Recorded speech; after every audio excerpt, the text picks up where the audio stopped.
Thank you for tuning in and welcome back to the Sandwich of Coherency. So let's just go ahead and jump right into this. As we move into a new week, we look back on the past and we ask ourselves, what interesting things have we skipped over or not given enough attention? Could it be Hilary Clinton?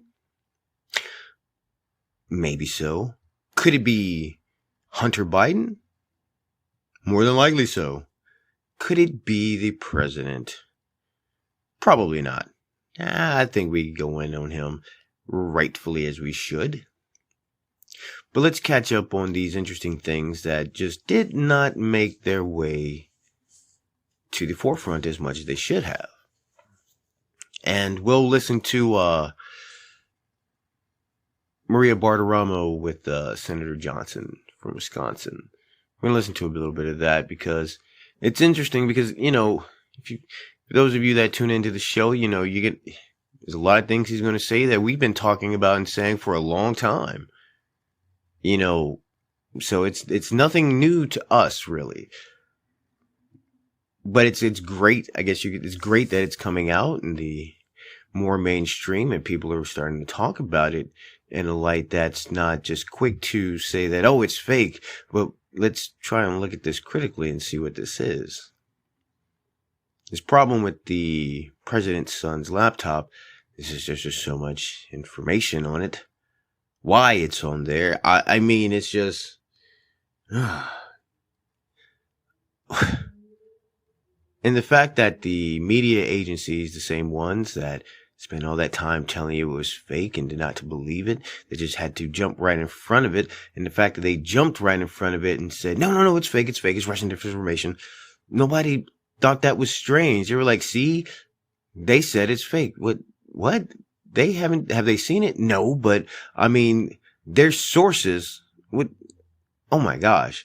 And and that's the thing that people do now. All that it takes is just to write sources, say, that's all you have to say. You never have to give a name or anything. And that's what people will run with because, you believe people have credible sources. You want to. It's a major news site. Why would they lie? But as we've seen this whole time with Facebook and Twitter and all those groups and their fact checkers, well, we've understand now why they lie. But let's talk about Hilary Clinton. Hilary Clinton has been fined by the FEC, which is the Federal Election Commission. It's fined her 2016 presidential campaign and the Democratic National Committee for lying about how they spent money used to fund the now debunked Steele dossier. That same fake rag that was used to attempt to impeach the president. That same fake rag that the intelligence agencies knew was fake. They knew that it was false. But they ran with that because they wanted to, what's the word I'm looking for? Sway an election. Yeah, I mean, it's painfully obvious. And we're to this point, and nobody's going to nobody's going to be getting in trouble. Nobody's going to jail over any of this. And, I'm looking at this from the New York Post, but this brings up, something that's interesting that we've also gone over. And that's Debbie Wasserman Schultz from the DNC. I mean, these people have proven their corruption when they were found out to have Hillary Clinton's presidential campaign, and the DNC rigged the DNC against Bernie Sanders so that Hillary Clinton could get the nomination. They were busted for that. Debbie Wasserman Schultz is still to this day on the Senate floor speaking. They allow this woman to come speak. She should be banned from the halls of Congress. But nobody went to jail. Oh, just pay a fine. You attempted to rig an election. And I mean, imagine if the shoe was on the other foot, then the person that was charged with attempting to rig the Republican National Convention, what if that were Trump? Do you think that they would have brushed it under the rug as they did, gone so lightly on it? Probably not. And here's how much of a how much non-justice there is in this. The Clinton campaign and the DNC will be forced to pay $8,000 and $105,000 respectively for mislabeling payments that ultimately went to Fusion GPS, the consulting firm that commissioned the dossier according to FEC documents viewed by the Post. The fines stem from a complaint originally filed in 2018 by the Coolidge-Reagan Foundation, which was informed of the outcome on Tuesday. The Clinton campaign and the DNC paid more than $1 million combined to the Democratic law firms Perkins and Perkins Coie, which engaged Fusion GPS to dig for dirt on Trump. And Fusion GPS in turn hired British spy Christopher Steele, which is the namesake on the dossier, which included allegations that Russian security services possessed a tape of Trump in Moscow hotel room with prostitutes who were supposedly giving him a golden shower, where the Obamas had previously stayed. And we found out all that was crap. But the media ran with it. Why? Because they wanted to discredit. And they knew it was fake. And the intelligence agencies knew it was fake. I mean, we now know that they were spying on the Trump presidential campaign. Turns out that was true. So was the Trump White House administration.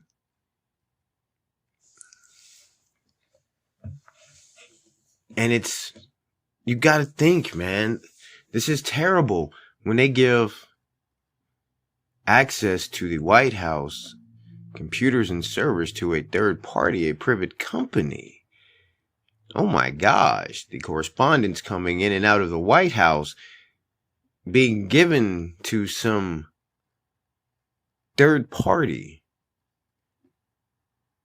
This is beyond insane. Like, the amount of corruption that takes, the backroom deals to get to that point.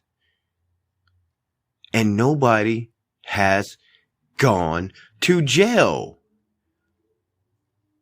And people, and they ask questions, why don't people trust the justice system? Why don't they trust the American government? It's because of things like this. It's things like this.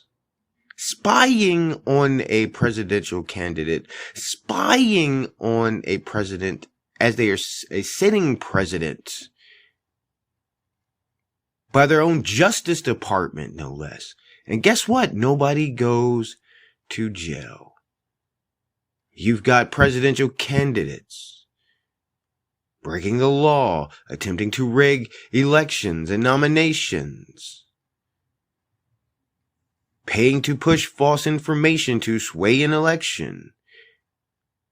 And nobody goes to jail. Nobody gets in any trouble. Oh, we just pay a fine. Well, with the corruption from the DNC previous and this here now, you would think this would bar Hilary Clinton from any kind of politics or anything like that, or anyone that is associated with her in those situations from politics, from being able to run for office or be involved in campaigns or have access to private information dealing with the government. But guess what? It doesn't happen. They all still have the access. Nobody has gotten in any trouble, and odds are nobody will.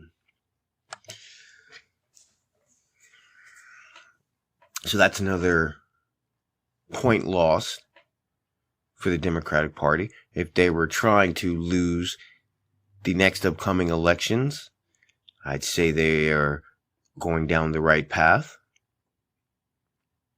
But I want to bring up something else, and this is the thing about the Hunter Biden laptop and the whole Hunter Biden and his connections with countries and companies around the world, and him having positions of things that he is obviously not qualified for. But the House Republicans previously, and what they've done recently is they called for Hunter Biden to come testify. So, reporting the Gateway Pundit, House Republicans called in Hunter Biden to testify on the Oversight and Reform Committee due to his experience in African cobalt mining.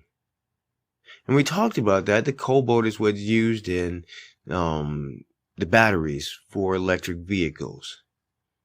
That cobalt mining in the Congo, that AOC and many Democrats on the left want more and more and more of.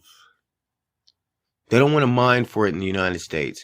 The United States has access here, at least 2 mines that I know of, that could supply for the United States.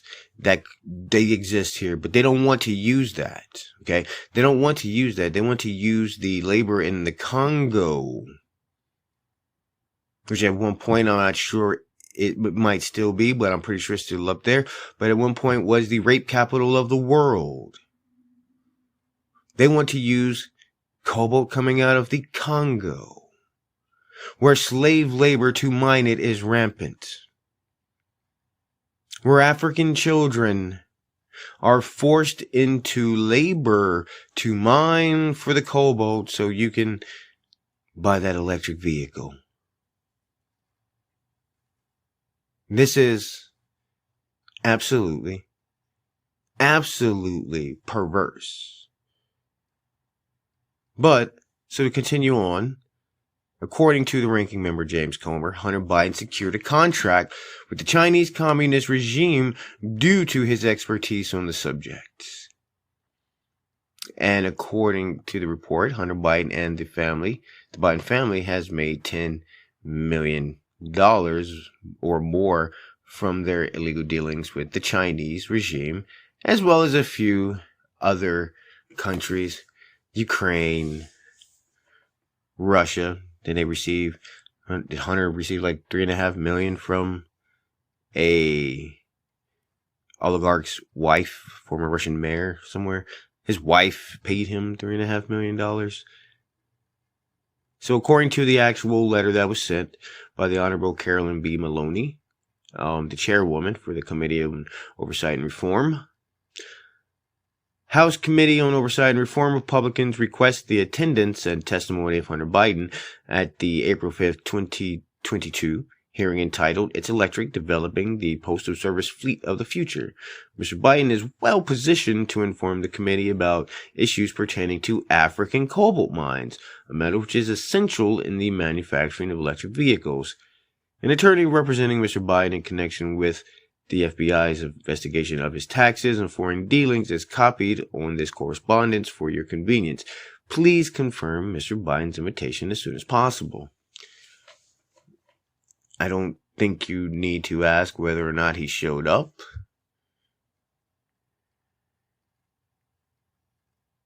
Because guess what?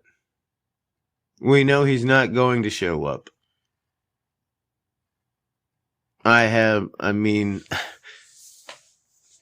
In 2 days, I just have this funny feeling that Hunter Biden will not be testifying on Tuesday.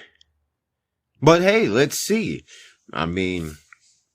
Given all the situation happening, maybe the White House will have to try and attempt to save face by telling him, you better go testify. But I doubt that will happen. But now, I want to get into this important bit of Senator Johnson on Maria Bartiromo's show. And just listen to the little bits of what he's saying. It's very telling, because this is what I was saying. This information is not new. It's new to a lot of people now because the media, the mainstream media, over the past couple of years has worked very hard to silence it, to prevent people from talking about it, and those who were talked about it were punished for it. But let's go ahead and hear what Ron Johnson has to say. And I think you'll find it interesting. So let's continue. I want you to tell us what you've documented in terms of the money that the Biden family has taken in. Peter Schweitzer has been on this program and has reported that the Biden family has taken in at least $31 million from China, Chinese officials tied to the Chinese Communist Party. That certainly raises a red flag in terms of the decisions he's got to make on behalf of the United States as Commander-in-Chief. What have you been able to document? Well, our report was based off almost exclusively on U.S. government documents and interviews with U.S. citizens. And, of course, it was all lied about, falsely accused of disseminating Russian disinformation. It wasn't. We had Treasury documents that showed a very troubling number of wire transfers that just detailed out a vast web of foreign financial entanglements. Specifically, we were able to document probably about $13 million of flows between Russia, between Burisma, between members of the Communist Party regime in China. But that was all ignored by the press. They looked at our report in September 2020 and just shrugged, no evidence of criminal activity here, no evidence that Joe Biden's implicated in all this, and they covered it up. And as a result, they got Joe Biden elected. Now they continue to cover up for him. But this is troubling. Now we have actual bank records that verify what we reported back in September 2020 is true. The laptop is obviously a treasure trove of additional corroborating evidence as well. And unfortunately, our intelligence agencies, I think our FBI, have been sitting on this information. And unfortunately, they were complicit as well in the cover-up. Man, it just gets worse and worse. It gets worse and worse. And the fact, okay, we have documents.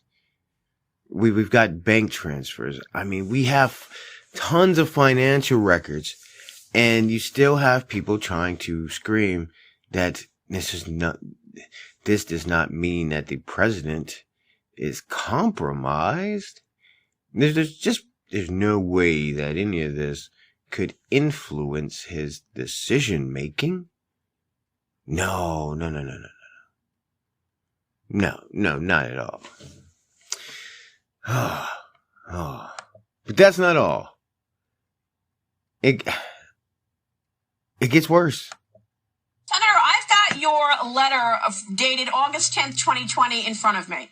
And on it, you write that the Senate committee that you chaired granted you the authority to issue subpoenas for records and testimony to certain agencies and individuals relating to the FBI's Crossfire Hurricane investigation, the unmasking of U.S. persons affiliated with the Trump campaign, and the allegations of the potential corruption of U.S. agencies. Tell me about the corruption at U.S. agencies that you see, and whether or not the FBI stopped you from doing this investigation of Hunter Biden. Well, first of all, we actually had to issue a subpoena to the FBI to deliver documents, which they never delivered. They slow-walked that to the end of the Trump administration, and we never got the truth. But we did uncover, for example, in the redacted footnotes of Michael Horowitz's FISA report, that the FBI knew as early as October 2016 and certainly by January 2017 that the Steele dossier contained Russian disinformation, and yet they allowed the Mueller investigation to proceed. And as late as, I think it was March of 2018, the FBI briefed the Senate Intelligence Committee and said that the Steele dossier still had integrity. So, there are so many examples. Obviously, the entire FBI investigation to Donald Trump's collusion with Russia, which was a complete hoax, was completely corrupt. And, for example, I think you mentioned earlier that we were first offered that Hunter Biden laptop by Mr. McIsaac. But again, we have to do our due diligence. We didn't know, is this stolen property? So we did what any responsible member of Congress would do. We went to the FBI to report it, to find out what they knew. They wouldn't tell us anything. What they should have done is they should have told us, yeah, Senator, we have that laptop, or at least a copy of it in our possession. We don't have any reason to think it's not authentic. At a minimum, when the 51 corrupt former intelligence officials came out with no evidence and said that the laptop was Russian disinformation, had every sign of it, to basically cover up for Joe Biden, the FBI should have come forward and said, no, we have no reason to suspect this is Russian disinformation. They didn't. They covered up for Joe Biden, so that they have proven that these federal agencies are in the tank for the Democrats. They helped certainly undermine the Trump administration for the entire 4 years. This is serious business. This is the biggest this is the most corruption I've ever seen in the United States federal government. I mean, over 35 million just from China. Way more than the 10.5 I was talking about. Oh, man. I mean, removing the sanctions off of Nord Stream 2. You know, stopping the DOJ investigation into whether or not, well, not whether or not, but the investigation of how bad China's destroying intellectual property rights. Stealing from American ingenuity. I mean, when you hear the actual information, once you hear it, how can one continue to say that this is fine? That this president is doing a great job? If this doesn't make you question whether or not he actually got 80 million votes, what would? What would? If at least 2%, 1% of any of the corruption and the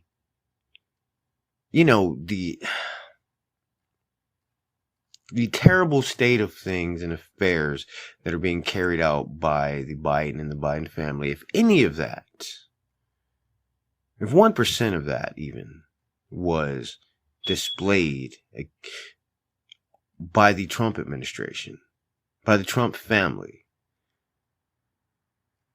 you would not hear the end of it. There would be investigations like you wouldn't believe, and people would be screaming from hell to high water that this must be, something has to be done. The president, Trump, has to be prosecuted. And right now, with all of this happening right now, Joe Biden, the same guy who said that a president shouldn't be telling the Justice Department whom and what to investigate, is telling the Justice Department they need to hurry up and prosecute Trump.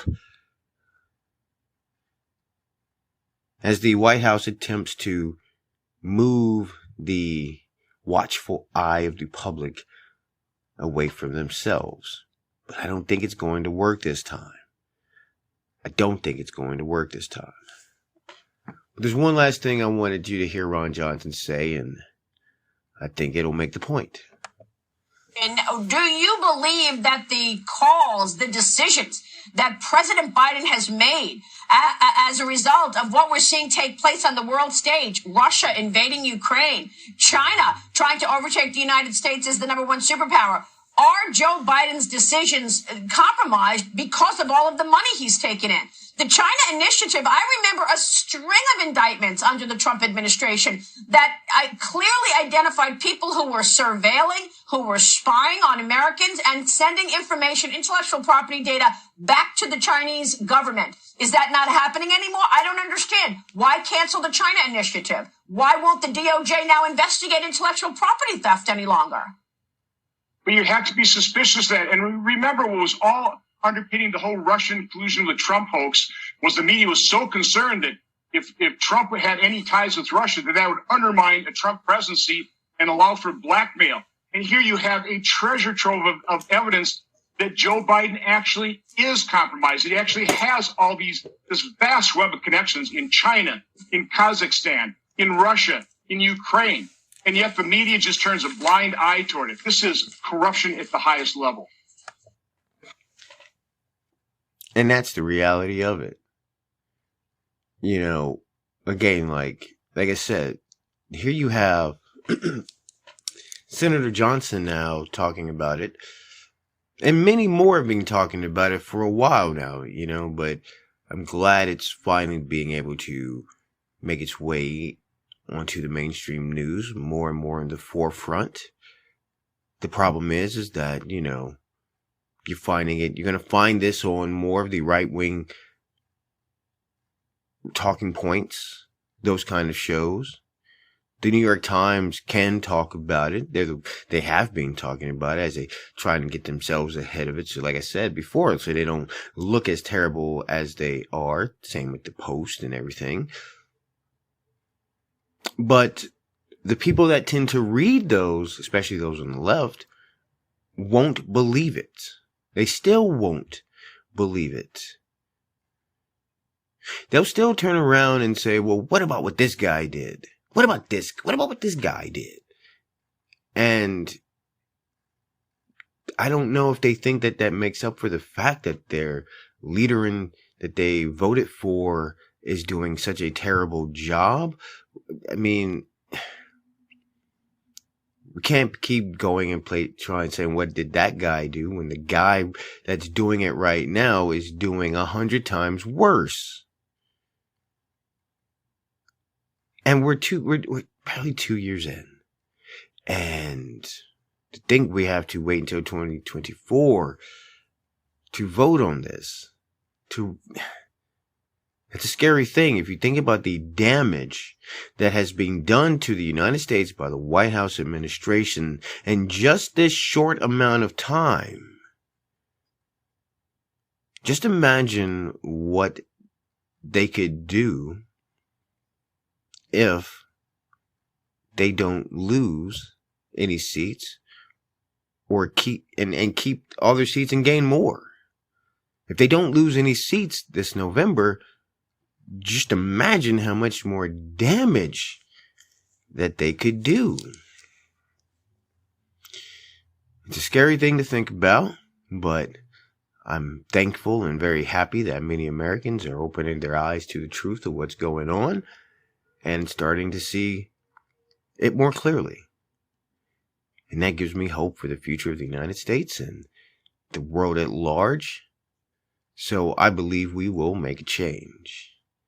Not the kind of change that Obama wanted or Joe Biden seems to want, but change that will be beneficial to the children of the United States and the mothers and the fathers of these children that want to keep the United States strong and powerful and leave something that they can be proud of behind. It's not perfect. It's had its mistakes and its ups and downs, but out of all the countries in the free world, this is the one that everybody's striving to get to. Now, people might say that, well, there's these places, those places, but 160 nations trying to come in through the southern border.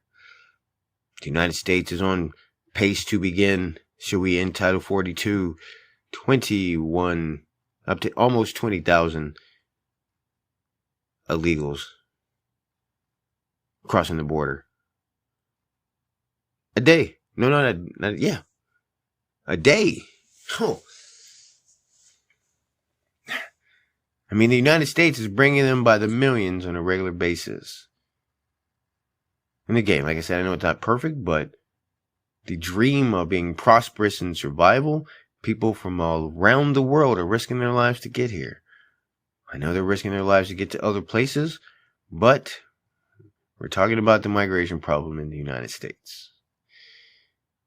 It's a tough one. But it is an amazing nation. And those that have escaped from strife, turmoil, and violence and are seeking asylum, they want to come to the United States because they feel safe here. And we should work to keep it that way. But I thank you for tuning in, and we'll catch you next time.